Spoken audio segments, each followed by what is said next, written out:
I think that networking has been a hard word for women. I think for a very long time, it suggests one more thing to do, which is hard for women to imagine, or it's identified with going to an event and passing out business cards.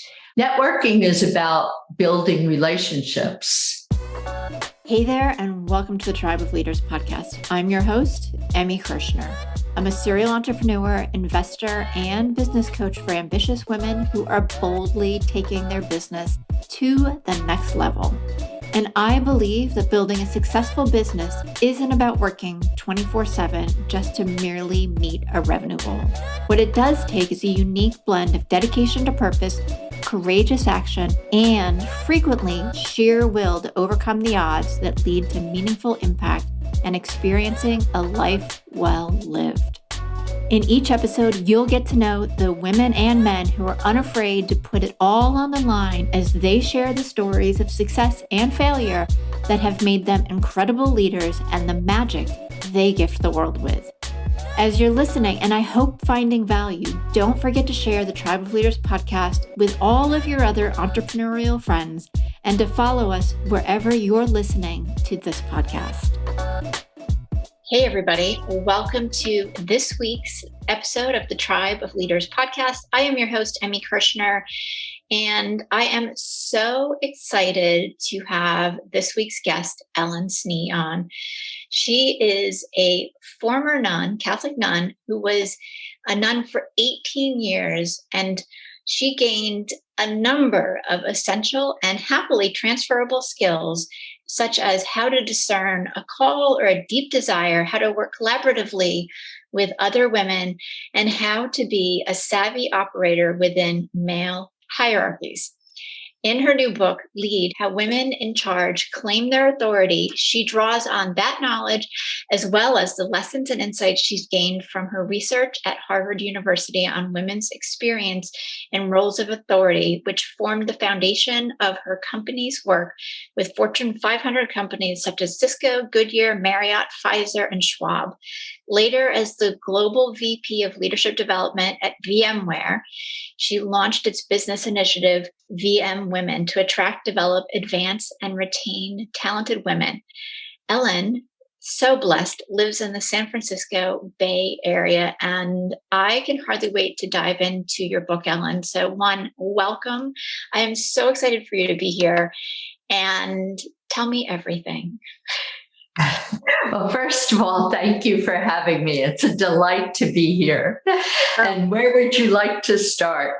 Yeah, let's dive in because, part of what drew me to you was you were a nun and then you went to Harvard and now you're changing the world. You were really a trailblazer in, creating a space for women to step up and be the leaders that they naturally are supposed to be in a world that is difficult, challenging, and we're really just breaking into those top levels of leadership. So let's get into the beginning of what made you decide to become a nun, because it's not the path that most women follow.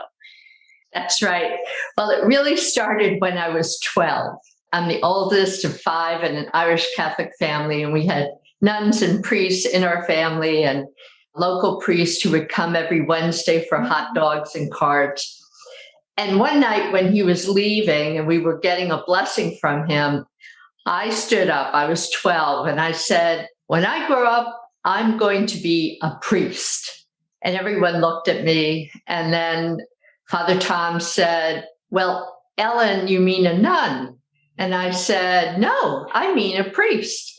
And he said, well, girls can't be priests in the Catholic Church. And that moment was the beginning of my feminism and my career of working to change things on behalf of women. I went on to college and it kind of disappeared. But at the end of my college experience, I was very involved with a campus ministry group. It was the early 70s. There were a lot of anti-war protests. And I decided that if I couldn't be a priest, I'd be a nun, but it had to be a really active, intelligent group of women. And at that time, everyone was leaving the convent. Women weren't entering, as you mentioned. Right. But long story short, I did meet an order that were the Religious of the Sacred Heart. I like to think of us as the female Jesuits. A lot of people know the Jesuits. And I found in this group of women a sense of community, a sense of commitment. And they were women who ran universities and colleges, and I was interested in higher education. So I felt like I found my place where I could make a difference in the world for women in the context of a community of women dedicated to other people and to a life of prayer, which was always a part of my life. Which is amazing.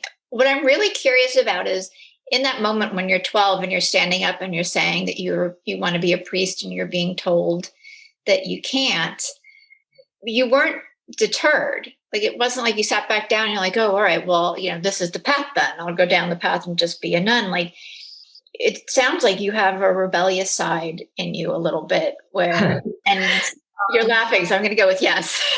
Yes. I wouldn't say rebellious because I think for the most part, I've been a good student, a good daughter, a good girl, as many of us have grown up to be. But once I feel called to something, once I have clarity on something, nothing stops me. Mm-hmm. So I became a nun. Then later on, I had another experience where I was in charge of recruitment and admission. And so I wanted to get trained to do interviews, to do them more effectively. And the company that trained people to do interviews had two tools. And one was for priests and one was for nuns. And I wanted the one for priests because that was the one to interview for leadership and authority. And the other one was much more toward a more meek, compliant profile. And they wouldn't let me. So I decided there was a woman, Carol Gilligan, who was teaching women's developmental psychology at Harvard. So I thought, I'm going to go work with her and develop a whole new tool for women. And I did. I went to Harvard and I started working with her on women's psychology. In the course of that time, left the community and became very interested in the issues of authority. That really set the next chapter. So basically, when you were told again that you should take the more meek path, instead of following that, you just created something newly. Correct. And I would do that several more times when I not so much to rebel, but because I call myself the reluctant entrepreneur, because when I see something that needs to be done, I'm going to figure out how to do it. And there's rarely a laid out path for that. So when I finished graduate school and I had done this work on women in authority, this was 1994. And it's hard to believe that back then there were no roles in diversity. There was nothing about advancing women, nothing. So I decided I'll become an entrepreneur and start my own business with no business experience at that point. And I also decided it was going to be working only with women. Mm-hmm. And everyone said, you are crazy, not only for starting a company when you don't have that background, but you're really crazy to be only offering services for women. If you go to these big companies, they're going to want you to provide resources to everyone. And I said, no, I'm going to offer it just to women. And so we launched my company Fonline, and we were very successful. I had a very serendipitous opportunity to teach in a women's leadership program that started that year. And the participants were all women from Fortune 500 companies. And cool. They would come and we would meet, and they would invite me back into their company to do programs and coaching. And so it worked. Clearly. And I mean, it's a testament too of you were obviously making an impact with these women because they were inviting you back into the company. Like if you hadn't built the trust and the connection and the results. Yes. It would have. Yes. I think part of that was I had developed a model for coaching women that was so grounded both in how to listen to women, which I got from the Gilligan work, also from my experience as a nun, where I had lived and worked in schools where everyone holding a role of authority was a woman. Yeah. So I had seen lots of styles and approaches and personalities. And so all my assumptions were, of course, a woman can be a leader. And of course, she can hold a role of authority. Right. So I think that came through to the women I was meeting. And they were curious and wanted to, I was different in a way that mattered. Yeah.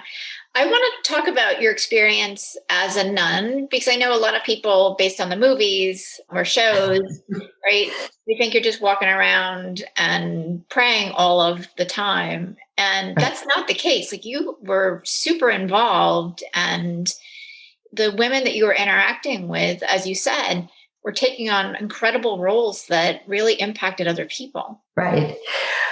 So I resisted for many, many years talking about my background as a nun because of my fear of people's stereotypes from the movies and TV. And my life was nothing like that. Nothing. That was an earlier stage in religious life, or a way that other communities, communities of nuns are like families. They're all different. In my experience, we lived in a house. We took turns cooking and doing the chores, and we all had day jobs. I worked for 2 years at a university and lived with the president and the professors, campus minister and me and a few other people. And another year I lived and worked in one of our high schools, and the principal of the high school, her room was across the hall. Mm-hmm. So it was challenging to what was work and what was community, but I learned those challenges and how to navigate them. And we all made a difference. We'd go to art exhibits. There were people who enjoyed sports. It was much more normal than most people think. That's awesome and wonderful. And it sounds like you had such an opportunity to contribute too. Absolutely. And we contributed individually and we contributed collectively. And that's what I loved, was that the sum of the parts was greater than the outcome was greater than the sum of the parts. Right. Which is phenomenal. And it says, it's a testament to not only you, but everybody that was contributing. Absolutely. I still say my order, because I'm still very close to and connected with our nuns and the community. But a point while I was studying, it no longer really fit. That way of life no longer fit me. Okay.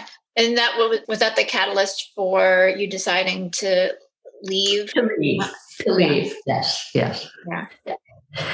So tell me a little bit about your journey in starting your business with no business experience. I presume there was little or no business plan. What were some of the biggest challenges that you had? So you presume right. And I know a large part of your audience are entrepreneurs, so I can really speak to what not to do as well as what to do. I think for me, it was about this mission. I had this idea. And the first year, one of my first client was one of the women in this program. And she saw that I could help her. Mm-hmm. And she saw that she could help me. So she was very much a mentor to me on the business side of getting started, even while I was able to be a support and advisor to her as a coach. And each year, there would be one or two more companies that I would move into. Very quickly, there were other women in the Boston area who heard of what I was doing or I got to know, and they wanted to join me. Mm-hmm. So we grew exponentially. And they were often people who were doing either teaching and then worked with me or had their own consulting. So it was that kind of arrangement. And I would say by the second year, I knew I needed some kind of assistance because fabulous at visioning and ideas and not so good at the details. You and I are aligned. But I know that about myself. And so I quickly found someone who would partner with me and handle all of the operational side. And that made all the difference. Yeah. If you had not done that, do you think it would have hindered your growth? There would not have been any growth. At every stage of my career, I have always found a way to be supported. Even in the launch of this book, I have a team of 5 people helping me with different dimensions of it so that we can really make it happen. And I would say to any entrepreneur, know your strengths and know the things you're not good at or you don't want to do. Mm-hmm. And in my case, I probably could have learned how to do them, but I knew I would never get around to it because I didn't like it. Well, and that's what I hear consistently from entrepreneurs is, they're generally speaking the visionary. And in order for them to grow, in order for the business to grow, for them to be able to help the people they want to help, you have to let go of that DIY mentality and also plan your business for scale, which are absolutely 2 different things. Yeah, absolutely. Yeah. And our plan for scale was twofold, was to get into more companies. And then once we were in a company, to scale the offerings that we provided. Yeah. And that worked phenomenally until 9/11. Right. And after 9/11, there was no travel. Companies cut back on consultants. And so it really slowed down. And by that point, I had a home and an office in California and in Boston because I was going back and forth so often. Mm-hmm.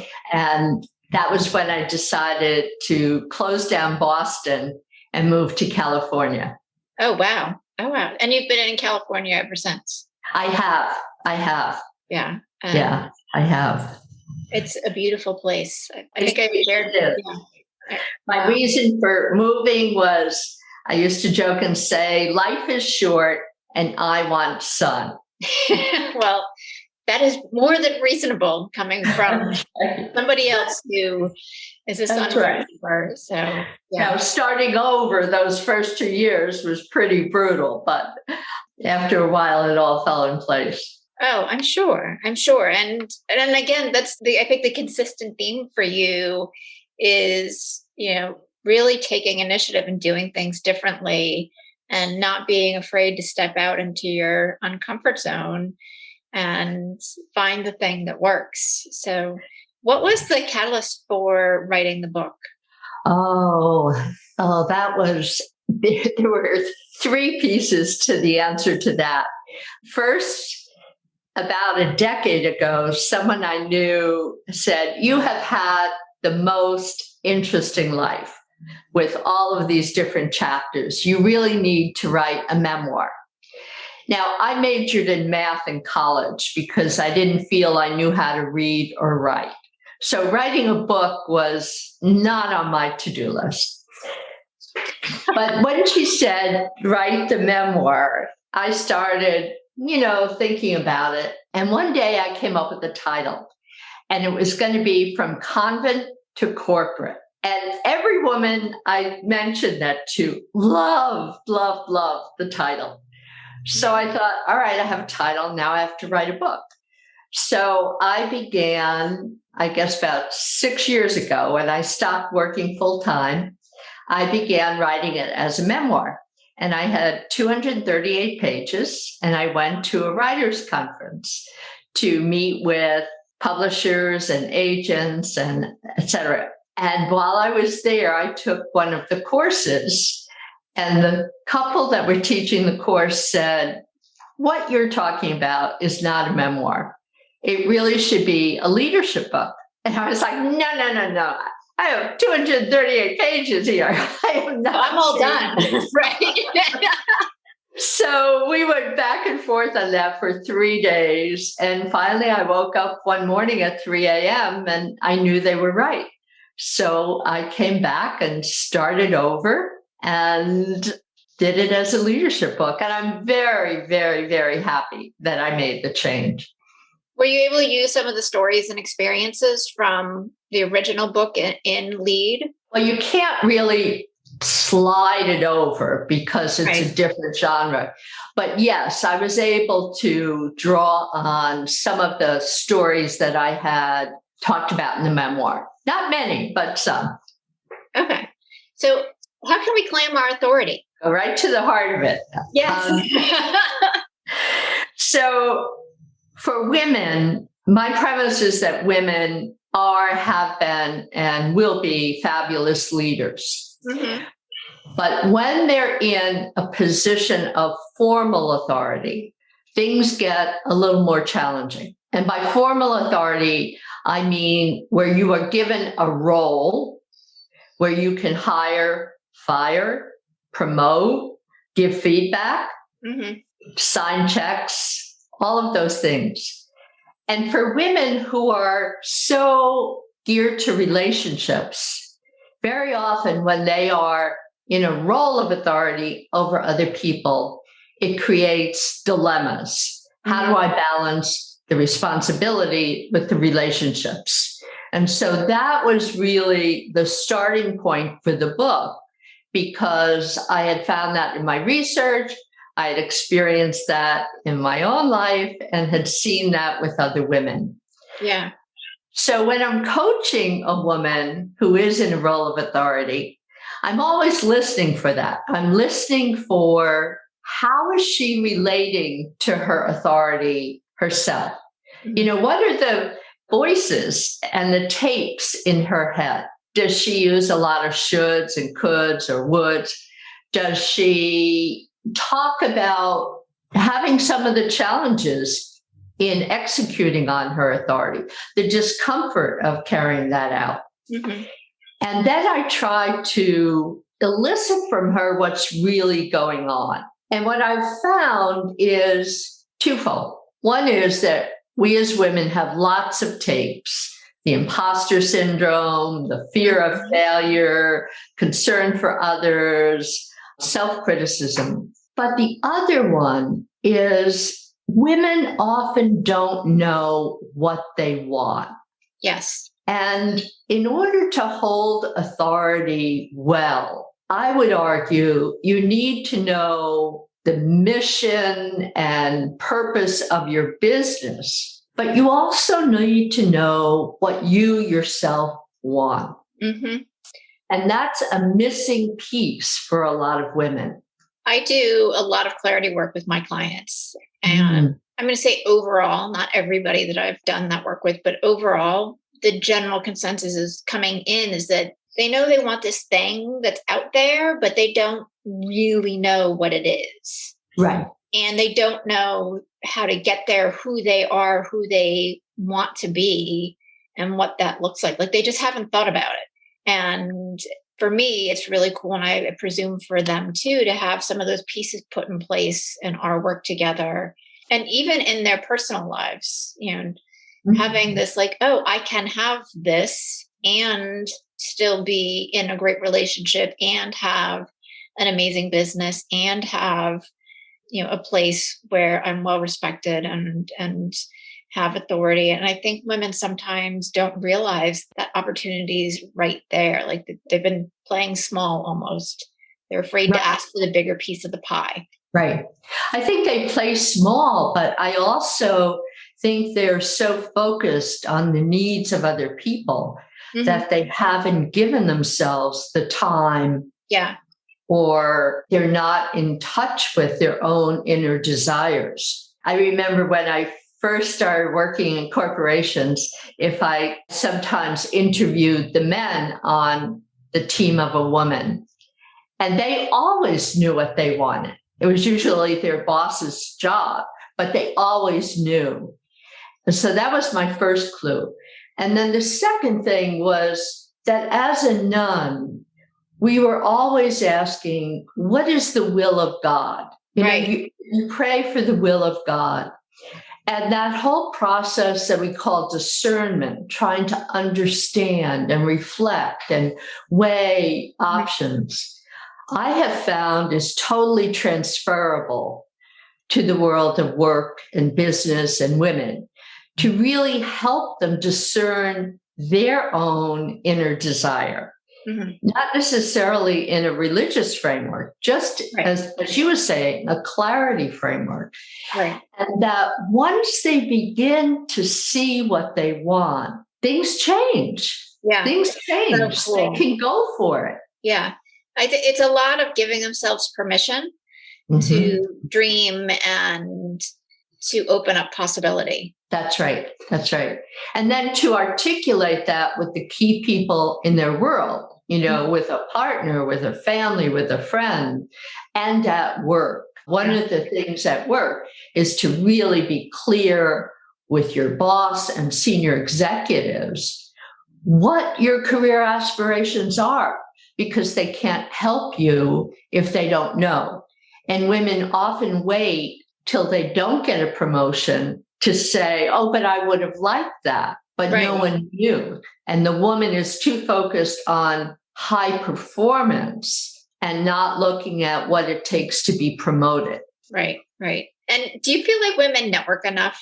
And particularly from a kind of a 360 degree, I won't say leadership, but so they're networking up laterally and then beneath them too. So I often, over the years, have used an image that women have their blinders on and are looking down at the people they're responsible for, and they have to lift their head and look out laterally to their peers and across their organizations, and especially up at the execs so that they know who they are. I think that networking has been a hard word for women.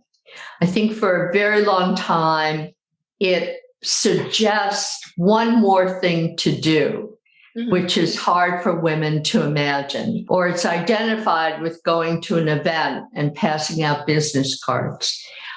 Networking is about building relationships, and it's critical.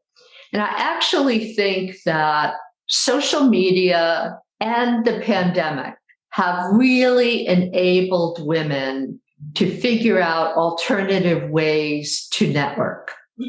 That it doesn't mean going somewhere. It can mean connecting online. The other thing that I've found really helps women to do that thing we call networking is to think about it in terms of generosity. What are they going to offer someone? Right. Now that's playing off of, our desire to care for, but it's turning that into a strength and saying, I feel more comfortable reaching out to someone if I have something to offer. And there's nothing wrong with that. No, and I think it's a strength on which we can build. I think it's a great way to start building that relationship, because people are pulled in a gajillion directions.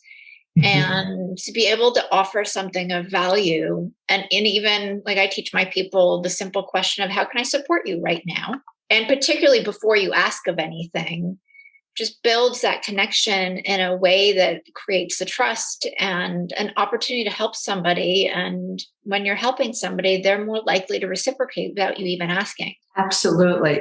And my experience is if you help a woman, she is desperate to help you multiple times back. It just keeps coming round and round. Yeah. Someone I know, Dory Clark, who is a communications expert, likes to say that she believes in giving 3 times before she asks. Mm-hmm. And I think that's an interesting rule of thumb.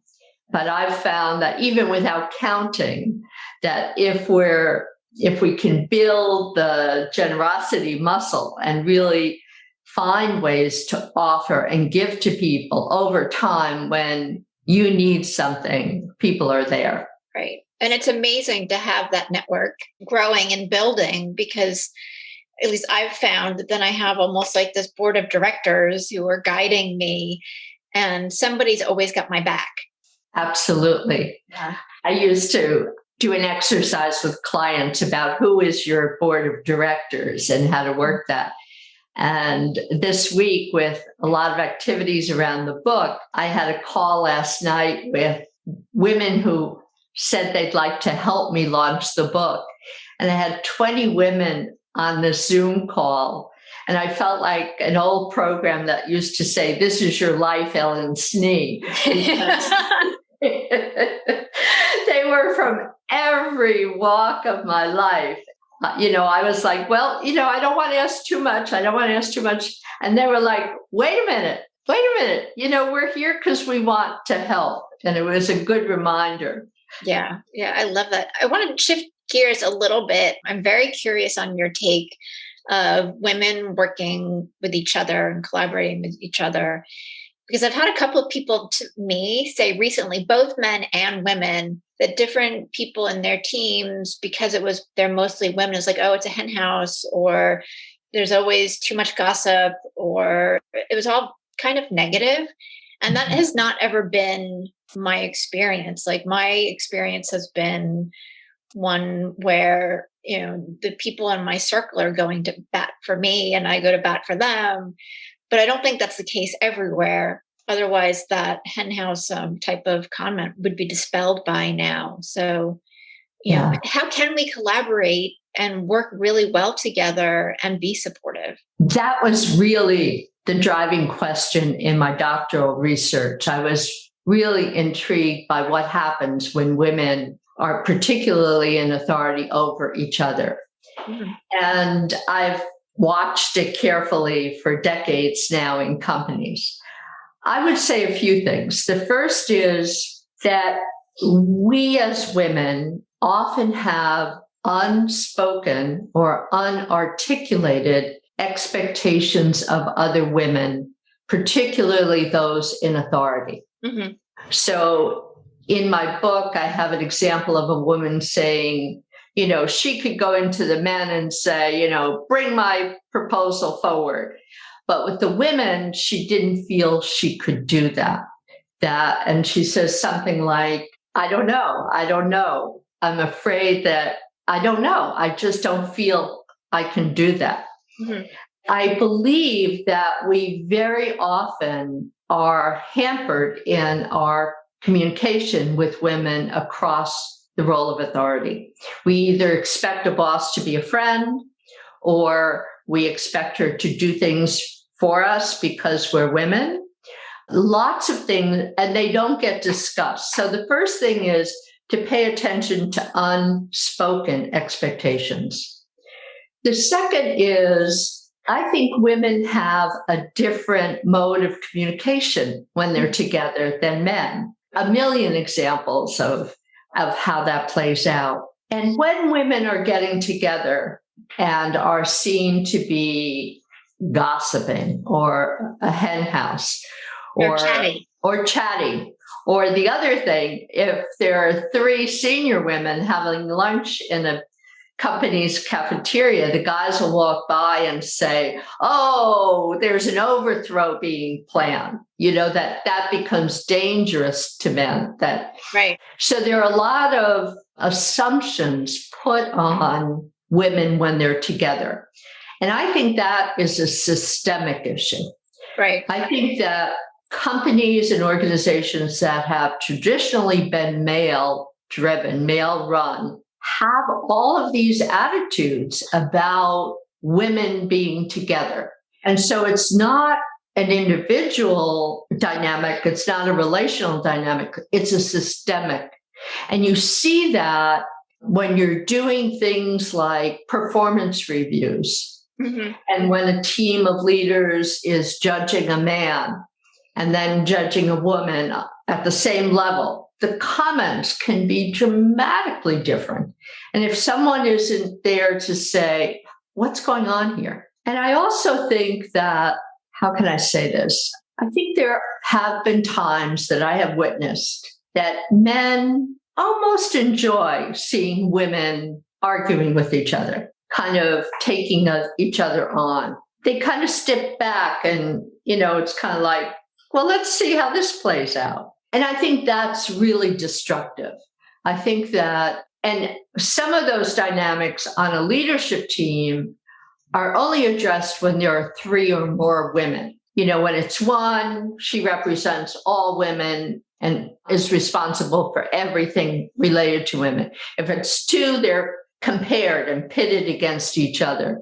And it's only when you have 3 that their gender identity becomes less significant because they're different. Right. Where do you think the balance can be made? Because I agree with you. I think we live in a very patriarchal culture right now. And I think we're seeing a shift into really acknowledging and valuing the more maternal, feminine side. Where do you think the balance is so that we can have stronger businesses where really it's the yin and the yang are in a far more harmonious state? Because that's where the magic's going to happen for everybody. Whether it's making bigger profits, serving more people, having tighter teams that act more fluidly, like it goes all the way up and down the all aspects of business. So I'm going to push back on the question because when the word balance comes up, it's often about work-life balance. Yes. And I like to say that balance is a verb and it's about balancing. It's not about reaching a state. I think that what we are seeing now is the recognition and appreciation, dimensions of human experience that have not been present or gained recognition and valuing in the past. And I think that's because there are more women who bring that dimension to the group or the workplace. But I, from the beginning of my career, really resisted doing gender comparisons.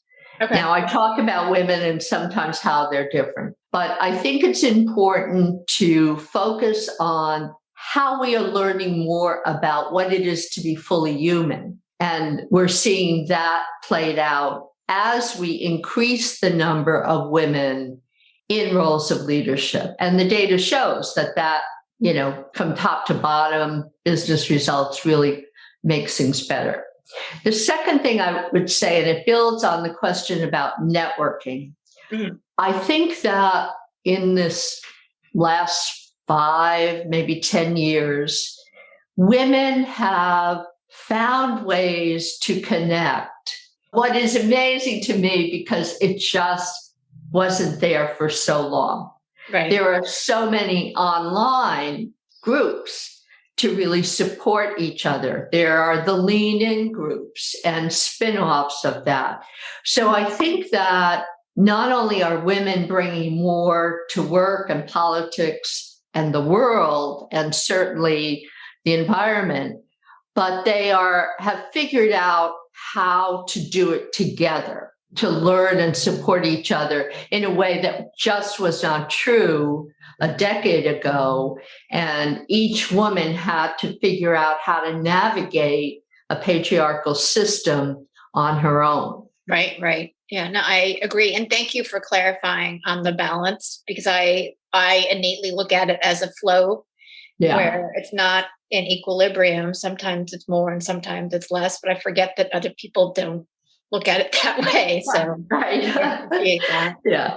And that's so true in anything, that it's not ever equal. It is a flow state that's movable. Correct. Right. Yeah. And I agree. I think, I was talking to my parents, and my dad worked at Sun Microsystems back when that was still around, and he retired in, I think it was 2001 or 2003.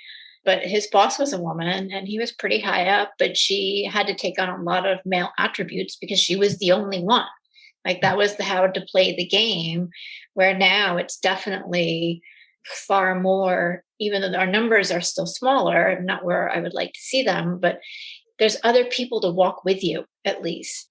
And that creates, I think, a sense of security as well. I think it creates security. It gives a sense of camaraderie and community.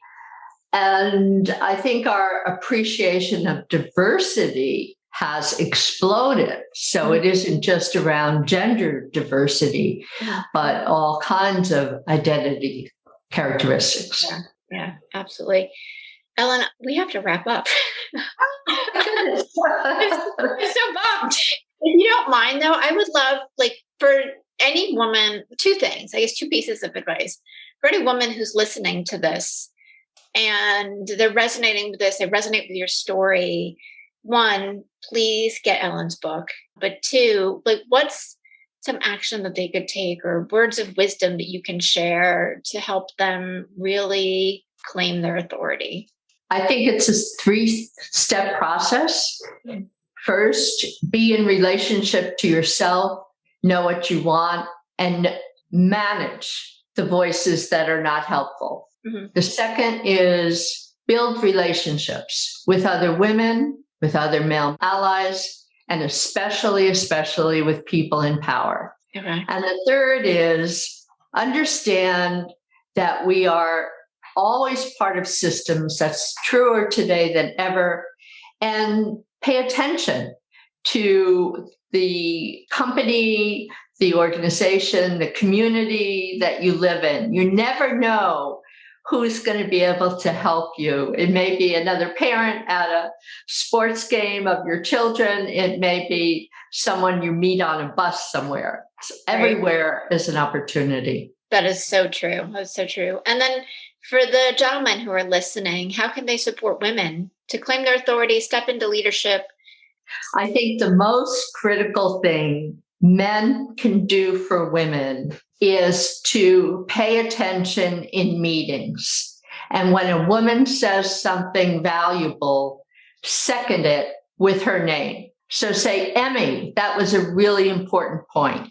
Or when someone else claims what she said, point it out and say, hey, John, I think that's what Emmy said a few minutes ago. Paying attention to supporting women to name and claim their truth and authority in a meeting is the greatest gift you can give at this time. Perfect and beautiful. So thank you so much. And then where can everybody get, because I know it just came out, we're recording in September, but this will be out in, it's October now when we're going live with this episode. So where can everybody lead how women in charge claim their authority? So the book is available Amazon and all independent bookstores. And I'd also encourage you to go to our website, which is simply www.ellensnee.com, to follow the other opportunities. We're launching a pilot in October for 4 Wednesdays, where we'll be covering different topics and having guests come to join us in conversation.